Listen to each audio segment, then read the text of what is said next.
Hey everybody, I'm Matty B. In this video, I'm going to go for a step-by-step on painting your first miniature.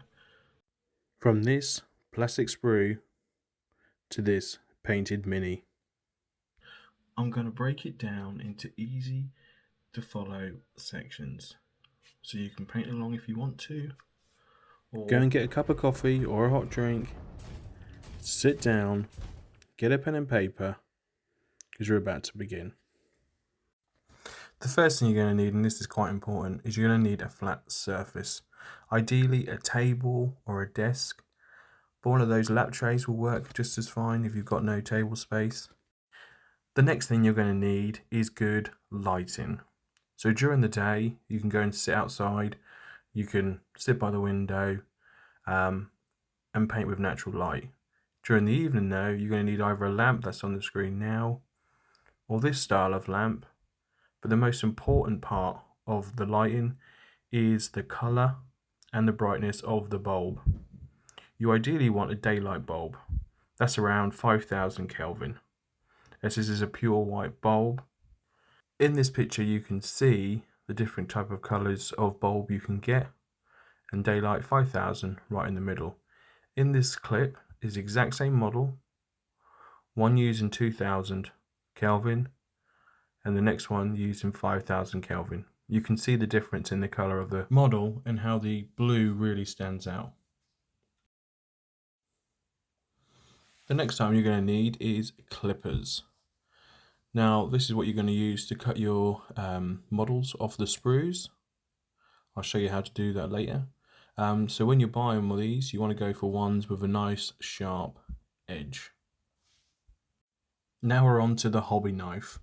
Feared by miniature painters everywhere, because everyone's been stabbed by this thing.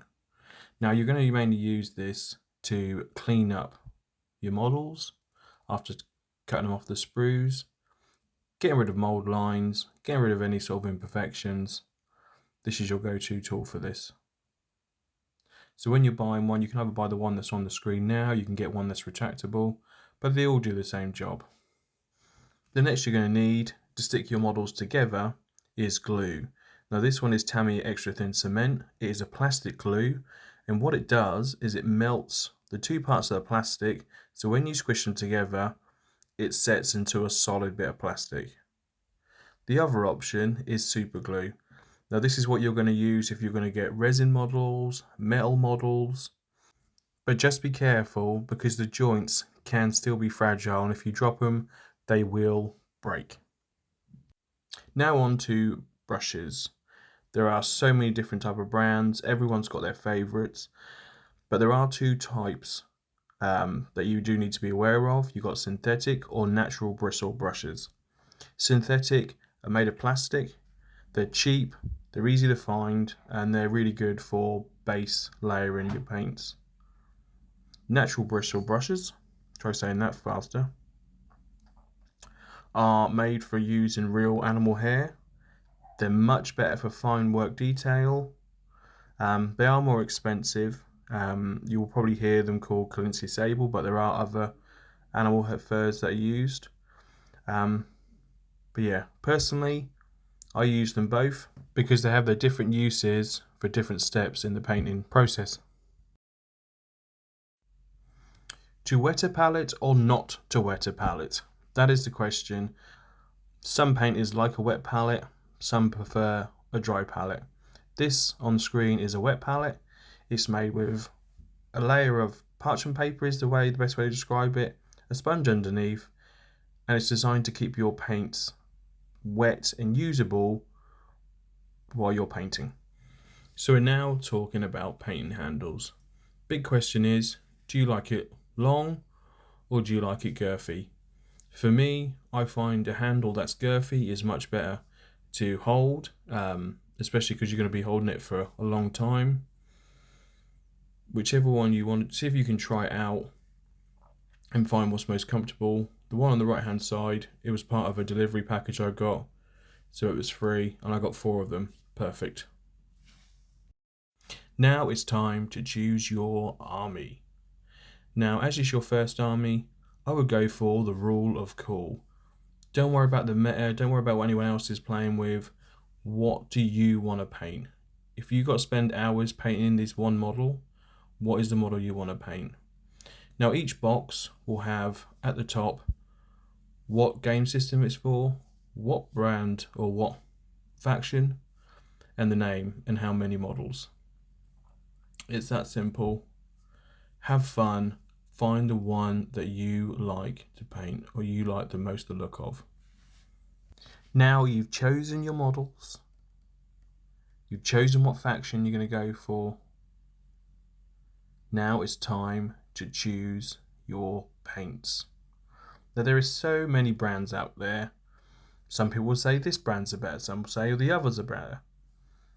Just find a colour you like, get that paint and paint with it. I use a selection, I use 4 or 5 different brands. They all work pretty much the same. Some are thinner, some are thicker. Just find what's local to you, what you can get easily, and paint with those paints. Right, I just want to put a quick point here is you might see these big paint sets. 216 paints is the complete set. 56 paints. It's amazing. You do not need to buy these sets. Okay? Especially when you're starting out. Find an army you like. Choose the paints that you want to paint. You want to paint them. And buy them. If not, you're going to have 210 paints that you never use. Alright? Save your money. If not, actually, don't save your money. Buy more models. Buy better paintbrushes. Go crazy. Buy better lamps. There's so much better things you can spend on than all these paints that you're not going to use. Okay? I think I've probably got about 40 paints that I've accumulated over the time, like different models I paint. So yeah, please don't buy a big sort of massive paint set when you first starting out. You do not need it. Save your money, buy more stuff. Okay, we're now on to cutting the miniatures off the sprue. Now using a flat edge towards the model, just snip it. You kind of want to just leave a very small gap, maybe a few mil away from the model. That way you don't risk damaging the actual model itself, because we can get rid of that with the hobby knife that we'll go through in a minute. It's that simple. Right, so you've cut all your bits off. You've just checked them to make sure that you've got them all ready and they're all ready to go. And now it's to clean them. So take the knife, keep it as close as you can to the miniature itself. Here I'm using the back just to scrape it off. But when you are going to use the knife, keep it flat against the miniature. That way you're not going to dig into it accidentally, cause more issues that you might have to fill later on. And you do that with every single piece of your model. Go through them all. This one was sort of like cut around the corner when I tried to scrape it off. So this one's a bit awkward, but that's fine. That's what you have the knife for. Okay, hurry up now, you're embarrassing myself. There we go. See, it comes off quite easy. Now, once you've cleaned all your parts of the miniatures up, you want to do a dry fit. Make sure they all go well together. There's nothing untoward, or you've accidentally cut the wrong bit that this is where you want to check. Now these are push fit models. This is the type of one that you would get if you went into a Warhammer store. But you have to be careful, because some of them you'd have to build them in a certain way. Like this one, you need to put the head in first. If not, you couldn't get it in once you stuck it together. However, what I like to do is I actually cut off the little connectors like so, and actually glue them together. I think they get a better fit. You're less likely to get a line all the way around the model that you're going to have to fill later on. So yeah, here you go. Use a Tamiya cement. Put it all the way around the model, wherever it's going to have contact with the other half On a side note, this stuff smells lovely. Really like the smell of this stuff, and it works so well. It comes with that little applicator, and it's so good. That bottle I've had for a good couple of years now, so it just lasts forever and ever and ever. So you squish it together, as you can see, and there you go, it's stuck. It's such a good product. So you want to continue to stick all the parts of your miniature together. With push fit ones, they're quite good. There's only certain ways that they fit in the hole. Really sort of beginner friendly. As you can see, I've sort of cut the head, because what I do with these is I like to be able to position the head how I want it rather than how I'm being told to. Plus, you might want to sort of sub-assemble the, paint the head separate. So when it comes to sub-assembly, as you can see on here, the backpack covers quite a lot of the back, so it might be difficult to paint. The same with the gun on the front that I'm going to show you.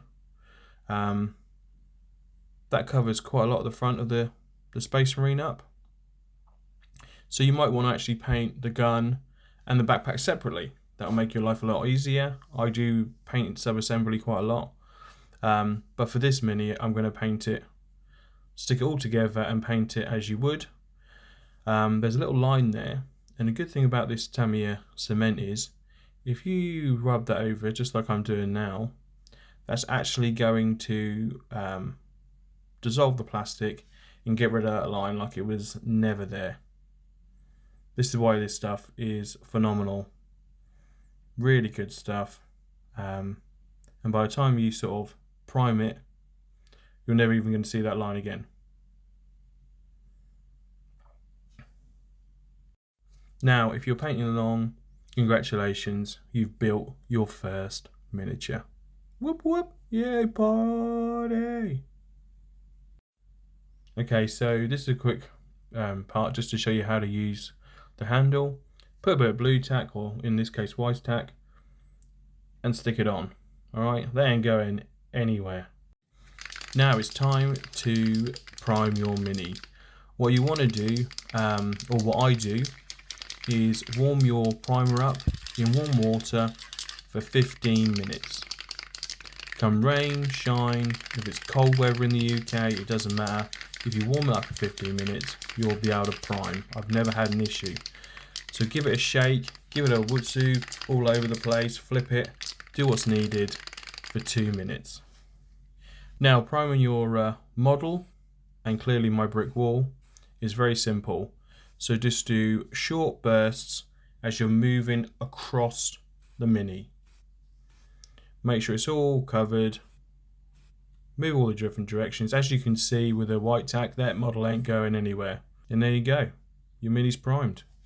Okay, so we're about to paint your first mini, putting the base paint on.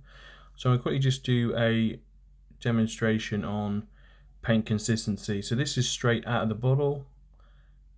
As you can see, it's thick. You can't see any of the skin texture through the paint at all. And then we're going to mix it. My wet palette was a little bit wet here. But yeah, so you want a consistency of 1 part water to 1 part paint.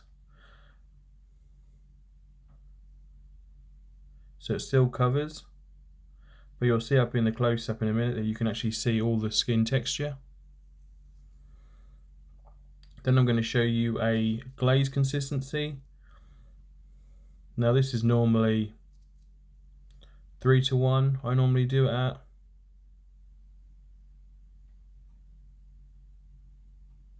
And here you go. You can clearly see the skin through it, but now it's coloured blue.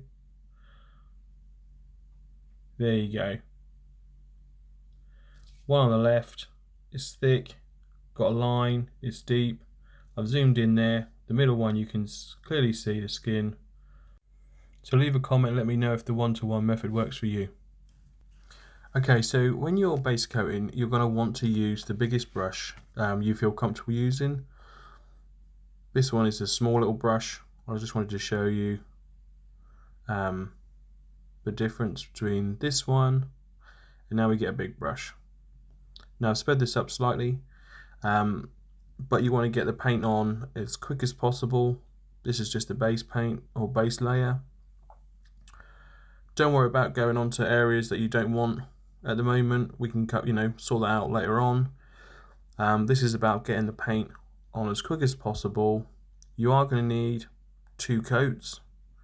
You will hear that saying quite a lot, 2 thin coats. This is where you get a good coverage, but without filling all the details in. I always start at the bottom and work my way up. You can do it however you want to. But what we're going to do is we're going to clean up all the black areas later on, once we're happy with the solid colour of the base layer. Now I'm doing blue here just for this video, so it's going to be an ultramarine. But if you wanted blood angels, you do a red. Salamanders, obviously you'll do a green. This is where you get a detail, and plus once you get the base coat on, all of a sudden your miniature, you can start to see what your miniature is going to look like. Obviously you still got to do the highlights and stuff like that, but this is like, oh, this is the first step. It's exciting. But yeah, so as we watch this, please leave a comment, let me know how you got on, if you got any questions, what you thought of the video. I'm still quite new at making these videos, so any feedback is always good. Hit the like button, hit the subscribe button, because I'm going to be bringing out more videos in the near future. Now, what we're doing now is we're going to just go back in with a black paint.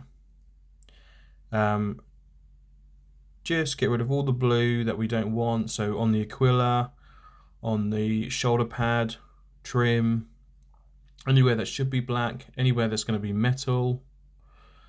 This is where you come in, clean it all up, make it all pretty, very pretty. Like I say, we're just going to paint off screen because that's always fun. You do want to kind of be a little bit careful here, because obviously we're already going to be cleaning up a little bit of our mess. So now this is where we start taking a little bit more time, so we don't sort of have to go back over with the blue and then go back over with the black. If it takes you a while, it takes a while. There's no time scale on this hobby. That's what I like about it. We just paint until we're happy with it. Okay, so we're about to do the gold on our model. We're going to do the Aquila in gold. We're going to do the shoulder pad trims in gold and silver on the weapon.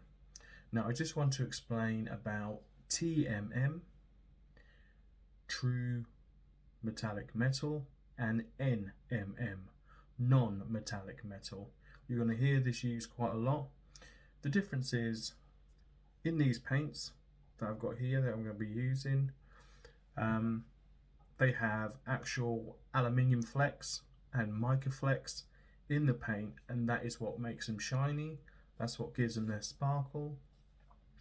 So they're true because they've actually got metal in the paint.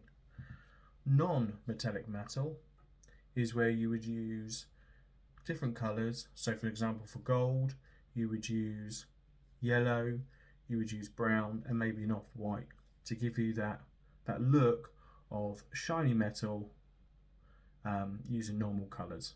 And that's the difference. Just a little snippet, just so you know when you hear those terms exactly what they mean. Okay, so now we know the difference. Now let's get painting them. So we're going to use obviously TMM on this model.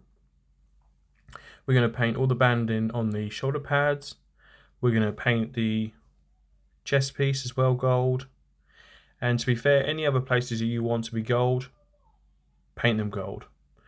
You're going to need at least 2 coats to give them a really good covering. Now when it comes to metallic paints, you don't want to thin them down, you want to use them straight out of the bottle. The reason why you want to use them straight out of the bottle is because if you thin them down, they just become flecks of gold in a watery mess. Not really usable for anything that I've been able to find anyway. So yeah, straight out of the bottle, jobs are good. And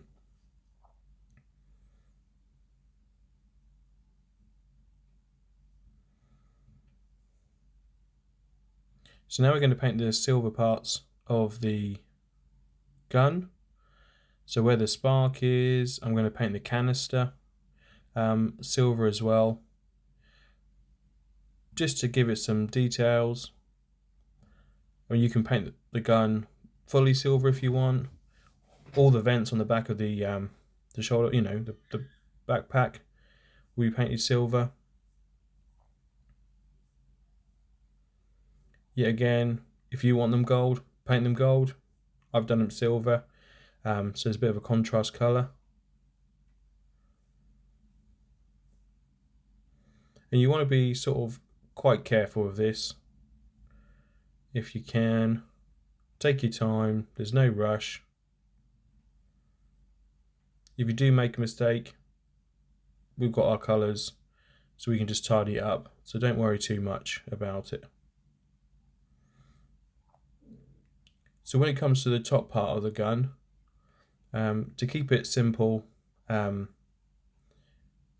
you're painting along, I've just done a 50-50 mix of the gold paint and the silver paint together. So it just adds a little variety in colour, but saves you having to buy an extra paint for a very small part.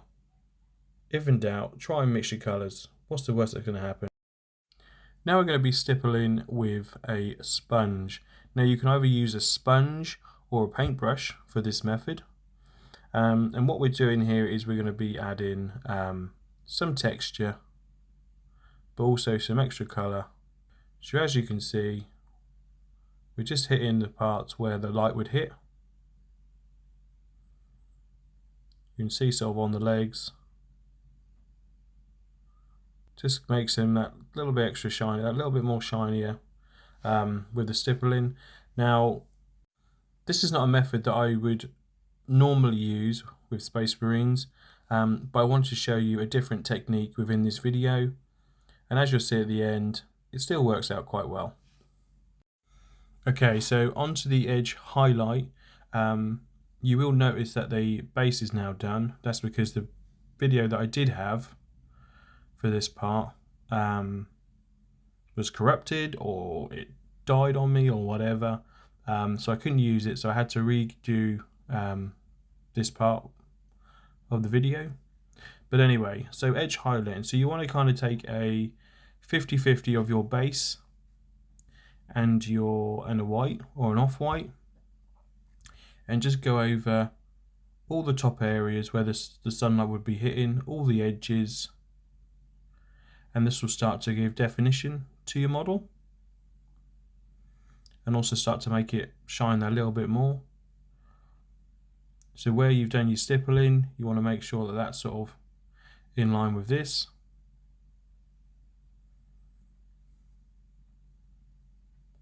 All over the miniature. Now when I do my miniatures, I normally do my lighting above to the left. I don't know why, but that's what I do. You might want to do something different, but just make sure that the main light is going to be that angle all the way through the model. Once you've done the first line, or first highlight, you then want to go for 2 parts white and 1 part of your base colour. And this is to just make sure that all of the points, exactly where the light would be hitting the strongest, will be the brightest. Here I'm just sort of painting the face. And you can start to see sort of more of the features of the face or the helmet and other parts of the model. As I paint this model, I can understand why people like Space Marines as models to paint. You know, they're nice, they've got big lines, they're very sort of beginner friendly paint models.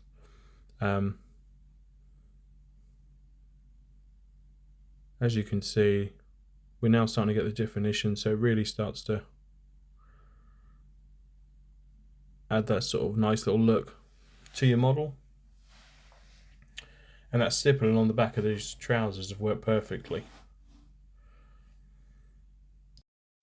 Obviously we're painting a Space Marine on this video, but these steps will work with any army that you choose, be it Orcs, Necrons, Astra Militarium. What are really nice models to paint. I really enjoy painting Astra Militarium. But whatever model you choose, just have fun. I spend hours and hours and hours a week, and I just love it. I absolutely love it. Okay, so now we're going to paint the eyes. So you want to paint the eyes white to start with, and then you're going to paint over the eyes, over the white eyes, with your choice. I went for green fluorescent paint on this model. However, choose whatever colour you like. Okay, so you probably noticed that we've missed a step. Again, the fire was corrupted. So all you need to do is to get the look on the stones is just edge highlight all of the edges with a grey, if you want grey stones, of course, and that's how the stones will look. Then you just paint the base with a nice brown colour so it looks like mud. You are going to need to do a couple of coats on this to give it a nice sort of basic. Now, tufts. They come in all sorts of shapes, sizes, patterns, you name it, they're all over the place. Now all you do, if they're got sticky backs to them, like this one does, this one's from Gamer Grass, they're the best you can buy if you ask me. All you have to do is just pluck the size you want, choose where you want to put it, and there you go. Just press it down and it'll stay. So if they're not sticky for whatever reason, just put a dollop of super glue on the base and they'll stick perfectly. So there we have it, your first miniature painted. How much fun was that? Let me know in the comments what you've chosen as your first army. I'd love to know. I've painted most of them for most armies now, I believe. My personal favourites: Astra Militarium, the Votan, Orcs. Orcs are my favourite, like, oh my god. Anyway, if you stayed this long, thank you so much. Please let me know what you think of the videos. I'm happy to do more. And that's it. Thank you again. Until next time, it's time for the pictures. Let's go.